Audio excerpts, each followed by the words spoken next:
అల్లుడు ఏం జరిగి ఉంటుందంట? నాకు అదే అర్థం కావట్లేదు మావా. పట్టపగలే పోలీసులు, లాఠీలు, జైళ్లు కల్లో కనిపిస్తున్నాయి. ఈ టెన్షన్ ఎందుకు గాని అల్లుడు? పని అయిందో లేదో ఫోన్ చేసి కనుక్కోరాదు? అట్టగే మావా.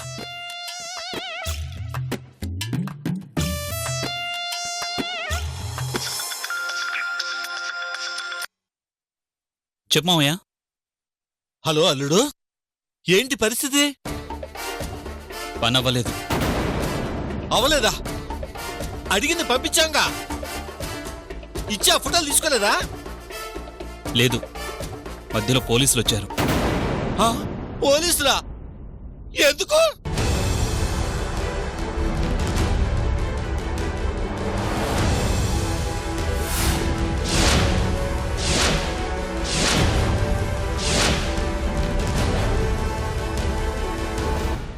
అమ్మో అమ్మో అమ్మో, ఎంత గండం గడిచింది అల్లుడు. తేడా వస్తే అందరికీ శంకరగిరి మాన్యాలే. అసలు మధ్యలో పోలీసులు వస్తారని ఊహించలేదు మావయ్య. అవునల్లుడు, పోలీసులు ఉన్నప్పుడు డబ్బులు ఎక్కడ దాచావు మరి? దాచటానికి తీసుకెళ్తే కదా. తీసుకెళ్లేదా? ఏ? లేదు మావయ్య, ఈరోజు ఇస్తే మళ్ళీ అడగడని నమ్మకం ఏముంది? అందుకే వాడి దగ్గర ఆధారాలు తీసుకుని నువ్వన్నట్టు లేపేద్దాం అనుకున్నాను.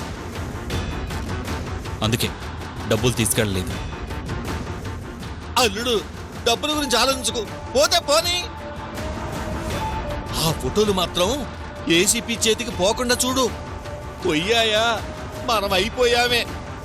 అలాంటి సమస్య రాకుండా నేను చూసుకుంటాను. జాగ్రత్త అల్లుడు.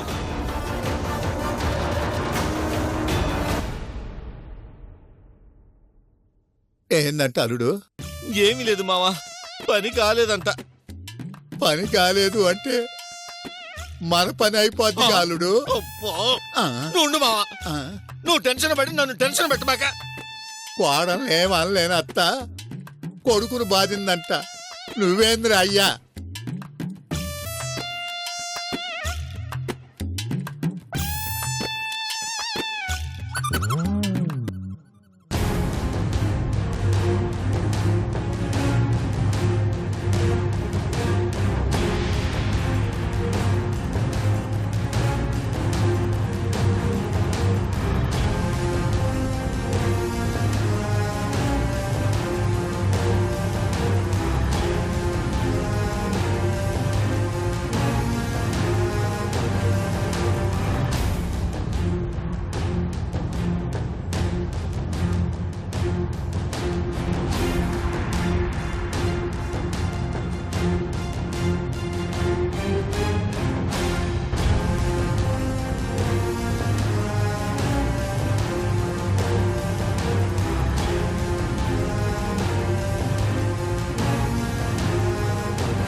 Sir, what's the matter? సత్యకి అన్నోన్ నంబర్ నుంచి వస్తున్న కాల్స్ ని ట్రేస్ చేశాను సార్. అతని ఫోన్ కి ఎవరో ఫోన్ చేసి ఒక ప్లేస్ లో కలుద్దామని ప్లేస్ ఫిక్స్ చేసుకున్నారు. పెద్ద మొత్తంలో చేతులు మారుతున్నాయని తెలిసి సడన్ గా అటాక్ చేశాను సార్. ఎవరైనా దొరికారా? లేదు సార్, అప్పటికే సత్య గారిని చేస్ చేశాను సార్. అక్కడికి ఎందుకు వచ్చారని ఇంట్రోగేట్ చేశాను. అతను తెలివిగా సమాధానం చెప్పి తప్పించుకున్నాడు. ఫోన్ ట్రేస్ చేసిన విషయం నాకెందుకు చెప్పలేదు? సడన్ గా నీ ఇష్టానికి నువ్వు వెళ్ళి రైట్ చేయడమేనా? అంటే ఇన్ఫర్మేషన్ తెలిసాక మీకు ఇన్ఫార్మ్ చేసేంత టైం లేదు సార్. Non sense. ఇలాంటి ఇంపార్టెంట్ విషయాల్లో వితౌట్ మై పర్మిషన్ నువ్వెలా డెసిషన్ తీసుకుంటావు? ఈ అవకాశం మిస్ అయితే మళ్ళీ రాదేమోనని నేనే స్టెప్ తీసుకున్నాను సార్. అసలు ఒక నెంబర్ ట్రేస్ చేసేటప్పుడు హైయర్ అఫీషియల్ కి తెలియకుండా ఎలా చేస్తావు? ఆల్రెడీ ట్రేస్ చేయడానికి ట్రై చేశానని చెప్పాను కదా సార్. ట్రేస్ చేస్తున్నానని చెప్పినప్పుడు ట్రేస్ చేశాననే విషయం కూడా చెప్పాలి కదా. This is too much Vyjayanthi. నేను అందరితో ఫ్రెండ్లీగా ఉంటాను, అలా అని నాకు చెప్పకుండా ఎవరి ఇష్టానికి వాళ్ళు డెసిషన్స్ తీసుకుంటే మాత్రం నేను టాలరేట్ చేయను. Sorry sir. నీ పాటికి నువ్వు ట్రేస్ చేసావు, రైట్ చేసావు. ప్రయోజనం ఏంటి? ఏవైనా ప్రూఫ్స్ దొరికాయా లేదా? ఈ విషయాన్ని అతను సీరియస్ గా తీసుకొని నన్ను ఇలా అవమానించారు అని కోర్టుకు వెళ్తే ఏమవుతుందో తెలుసా? మీరు చేసిన పనికి నేను వెళ్లి కోర్టులో దోషిగా నిలబడాలి. ఈ కేసుని క్లోజ్ చేసి మీ దగ్గర మంచి పేరు తెచ్చుకోవాలని ట్రై చేశాను సార్. ఇలా జరుగుతుందని నాకు తెలీదు. అందుకే సీనియర్స్ జూనియర్స్ అనేది. అనుభవం లేకుండా నీలాంటి యంగ్ ఆఫీసర్ తీసుకునే డెసిషన్స్ వల్ల ఫలితం ఇలాగే ఉంటుంది. Really I'm very sorry sir. It's okay. మరోసారి ఇలాంటిది రిపీట్ అయిందంటే I will take the serious action. Mind it.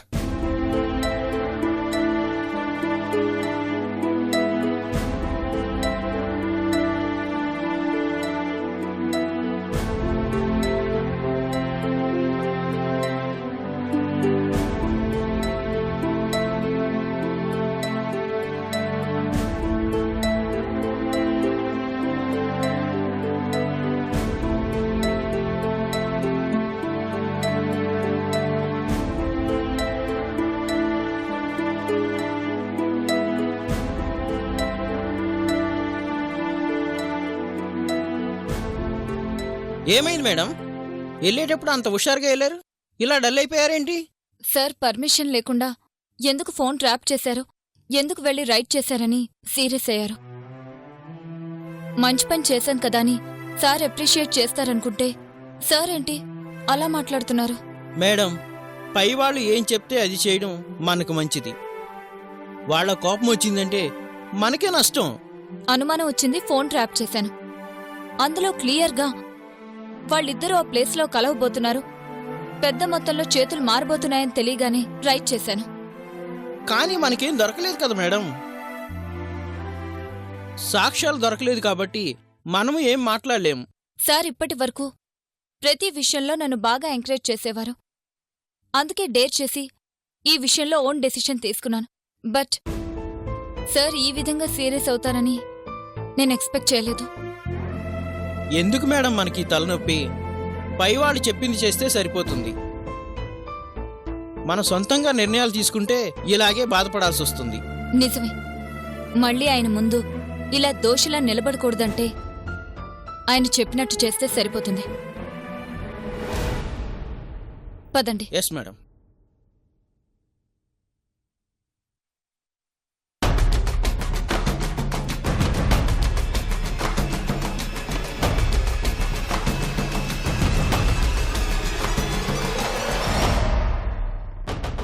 వెళ్ళిన పని అయిందా? పక్కాగా ప్లాన్ చేసి ప్లేస్ చెప్పి ఆ సత్యాన్ని రమ్మన్నాను సార్. బట్ చివరి నిమిషంలో ఆ పోలీసులు వచ్చారు. ఆ ఎస్ఐ వైజయంతి అక్కడికి వచ్చింది సార్. లక్కీగా తప్పించుకొని వచ్చేశాను.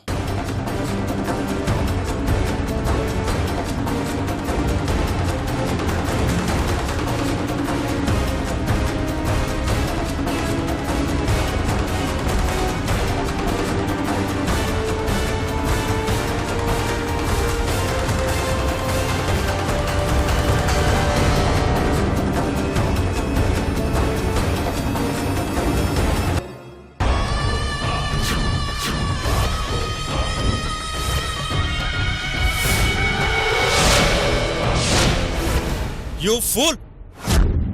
నిన్ను జాగ్రత్తగా డీల్ చేయమని చెప్పాను. నువ్వేం చేశావు? నేను చాలా జాగ్రత్తగానే డీల్ చేశాను సార్. మరి మీరు కలిసిన ప్లేస్ మా వాళ్ళకి ఎలా తెలిసింది? అదే అర్థం కాలేదు సార్. వాడికి తెలియదన్నాడు. You bloody! ఎవ్వరికీ తెలియకుండా వాళ్ళు ఎలా వస్తారు? నీ ఫోన్ ట్యాప్ చేశారు కాబట్టే వాళ్ళు వచ్చారు. నీ ఫోన్ని ట్రాప్ చేసి మీరు ఎక్కడ కలుసుకోబోతున్నారు అన్న పక్కా ఇన్ఫర్మేషన్తోనే వాళ్ళు వచ్చారు. లక్కీగా తప్పించుకున్నావు కాబట్టి సరిపోయింది. లేదంటే నా జాబ్ పోయే పరిస్థితి వచ్చేది. ఇలాంటి కేసెస్లోనేరా మనకి ఇన్కమ్ వచ్చేది. సిన్సియర్గా వాళ్ళ కోసం ట్రై చేస్తున్నట్లు నటిస్తూ ఆ సత్య మీద ప్రెషర్ పెంచి నీ ద్వారా బ్లాక్మెయిల్ చేస్తే ఈ కోటే కాదు, ఇలాంటి కోట్లు చాలా వచ్చేవి. వాడిది జమీందార్ ఫ్యామిలీరా. వాడు కూడా నీతో గేమ్స్ ఆడుతున్నాడు. డబ్బు తెస్తాను అని చెప్పి డబ్బు తీసుకురాలేదు. లేదు సార్, తెచ్చాడంట.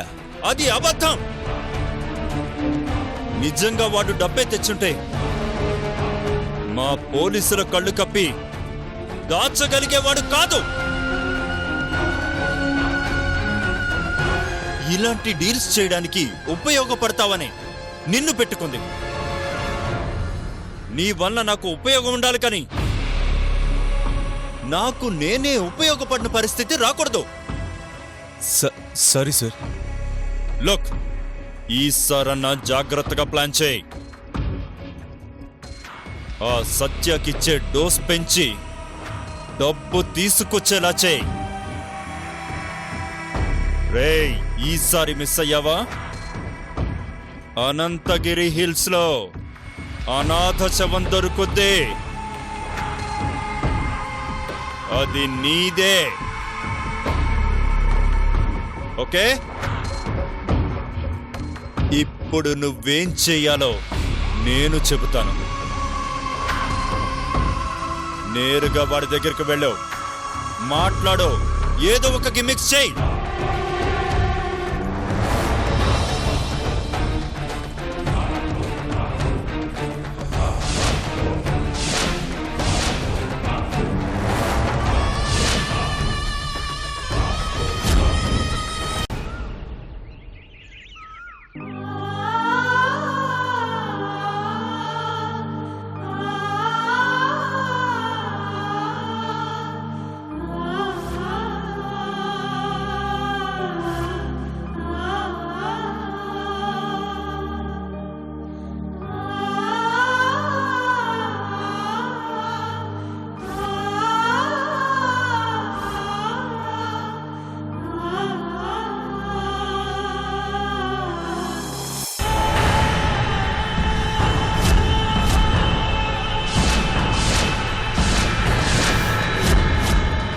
ఏంటి? మీ కవర్ ఇమ్మన్నారు. ఎవరు? తెలీదు. తెలియకుండా ఎలా తెచ్చావు? ముందు సార్ కూడా ఇచ్చారు, తెచ్చిచ్చాను. ఇప్పుడు మీకిమ్మన్నారు, ఇస్తున్నాను.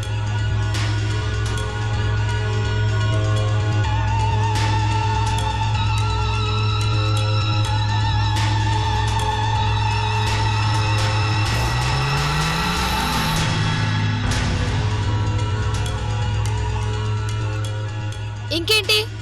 వెళ్ళమంటారా? ఆ విషయం మళ్ళీ చెప్పాలా? వెళ్ళు.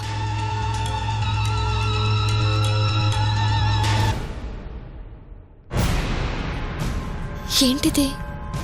కవర్లో ఏముంది?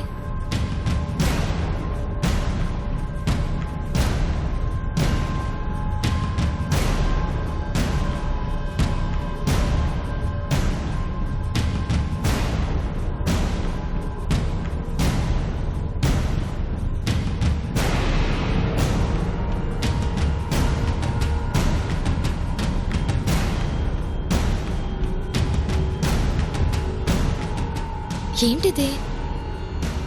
మనుషులు కనిపించకుండా ఇలా ఫోటో బ్లర్ చేసి పంపించారు.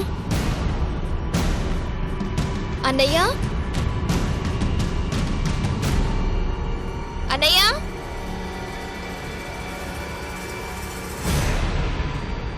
ఏంటమ్మా? ఇదెవరు పంపించారు చూడు.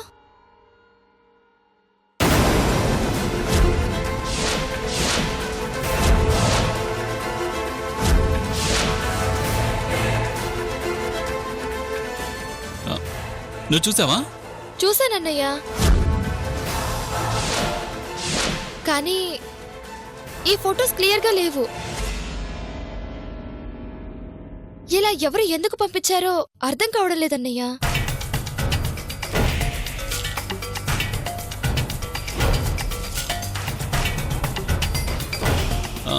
ఇవేనా ఇంకేమైనా పంపించారా? లేదన్నయ్య, ఇవే పంపించారు. నీకు కూడా పంపించారంటగా?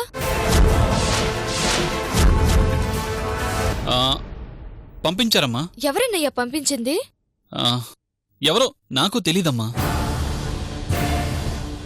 నీకు కూడా ఇలాంటి ఫోటోలే పంపించారా? అవునమ్మా, ఫొటోస్ క్లియర్గా లేవు. ఏంటన్నయ్యా అలా టెన్షన్గా ఉన్నావు? టెన్షనా? అబ్బే టెన్షన్ లేదమ్మా. ఎవరు పంపించారని ఆలోచిస్తున్నాను. అవేవో చెరువు దగ్గర తీసిన ఫోటోల్లో ఉన్నాయి కదన్నయ్య. మరి మనుషులు కనిపించకుండా ఈ ఫోటోలు మాత్రమే ఎవరు పంపించారన్నయ్య? అది ఎవరు పంపించారు ఏంటనేది నేను కనుక్కుంటానులేమ్మా. నువ్వు వెళ్ళు, వెళ్ళమ్మా, నేను చూసుకుంటానుగా. వెళ్ళు.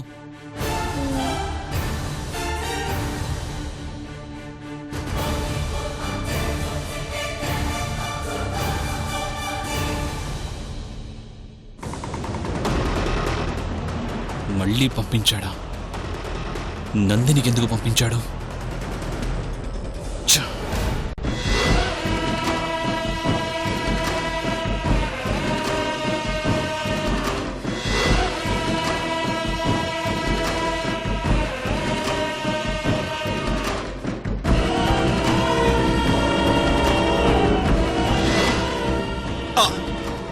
నమస్కారం స్వామి.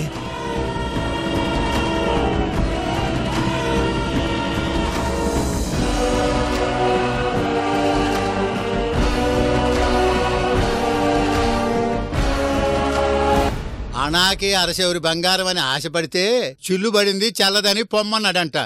అట్ట అయిపోయింది మా పరిస్థితి. రోజుకో సమస్య, పని మాత్రం కావట్లా.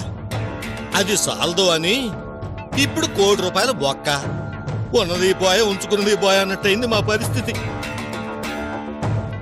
అమావాస్యకి అన్నం పెట్టి పౌర్ణమికి పచ్చడి పెట్టినట్టు రోజుల తరబడి ఎదురు చూస్తే ఇప్పటికొక్క శాల్తీ లేచింది. మిగిలిన ఎప్పుడు లేస్తాయో, ఆస్తి మాకెప్పుడు అవుతుందో అని అర్థం కాక అప్పుడప్పుడు చిలక జోస్యం చెప్పించుకోవాల్సి వస్తుంది. మా ప్రయత్నం ఏదో మేము చేసుకుంటుంటే ఆ తంత్రగాడు మధ్యలో మరకతలింగమని మడత పెట్టి ఆశ పెట్టి మమ్మల్ని మరికొంచెం వెనక్కి నెట్టాడు. ఆ మరకతలింగం ఆశ కాదు, ఆ పరమశివుని శ్వాస అడవుల మధ్య అపురూపంగా వెలిగిపోతోంది. సామె, ఆ ఎరుగు చూస్తే మా ఎరుగు పోద్ది కదా సామె. అందుకే కదరా ఆ మరకతలింగం తీసుకురాగల మీ వాళ్ళను వెతుక్కుంటూ వచ్చాను. ఆ ముగ్గురు వ్యక్తులు 3 వస్తువులను పెట్టి పూజ చేసి అక్కడున్న నాగబంధాన్ని విడదీయగలిగితే ఆ అద్భుతమైన శక్తి మన సొంతమవుతుంది. ముగ్గురు అంటారు. ముగ్గురులో ఒక వికెట్ పైకి పోయిందని చెప్పాంగా స్వామి. అది అసాధ్యం. వారికి దైవ బలం ఉంది. పైగా మహిమాన్వితమైన మరకతలింగం కలిగి ఉన్న కుటుంబం వాళ్ళది. అకాల మృత్యువు వాళ్ళ దరిచేరలేదు. అత్తబోయి 6 నెలలు అయితే అరసలు వత్తడానికి రాదా అన్నట్టు అట్టా ఉంది నీ యవ్వారం. ఆ సావిత్రి సచ్చిందిరా అయ్యా అంటే సావలేదు అంటావేందిరా అయ్యా? ఆ అమ్మాయి మరణించింది అన్నది నీ భ్రమ.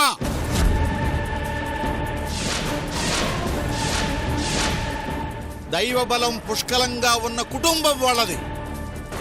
వాళ్ళ అంతమొందించటం అసాధ్యం.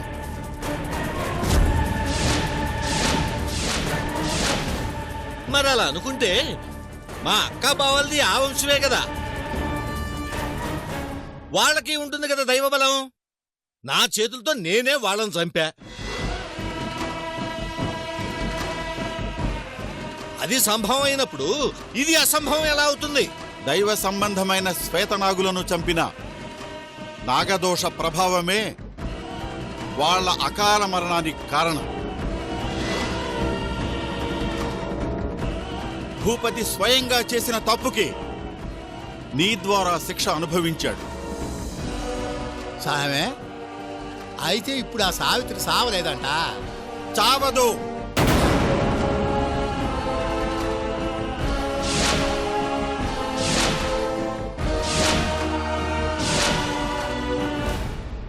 చచ్చిందని వాడు చెప్పాడు. అది చూశానని ఎవడో బెదిరిస్తే ₹1,00,00,000 ఇస్తున్నాడు. అకాల మృత్యుహరణం ఆ మరకతలింగం.